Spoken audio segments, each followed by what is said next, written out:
सकाळु उठी खाली पेटरे चा पिउछन्ति कि देखा देई पारे एसबु शारीरिक समस्या। चा पीवा प्रायतः सबु लोकंकु पसंद आसी थाए।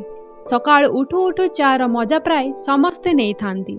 भारत रे चा पिउथिबा लोकंक संख्या अधिक रहिथिबा बेले किछि लोकंक दिन बिना चा रे आरंभ होई न थाए। किंतु खाली पेटरे चा पीवा शरीर पई केते क्षतिकारक ताहा आपण जानिछन्ति कि?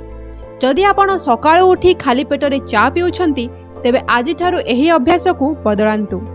एपरि न कले आपणक शरीर रे अनेक प्रकारर शारीरिक समस्या देखा जिवो। एबे आसंतु जानिबा ए सबु समस्या विषय रे।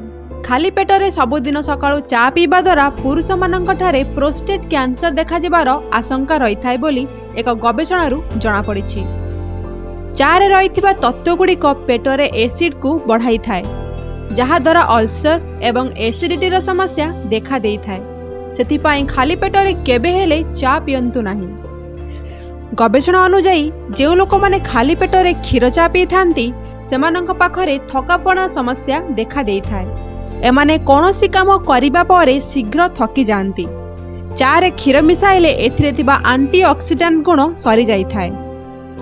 कला चा शरीर पई अत्यंत लाभदायक, किंतु खाली पेटरे एहाकु पीले पेट फुलिबार समस्या आरंभ होई थाए।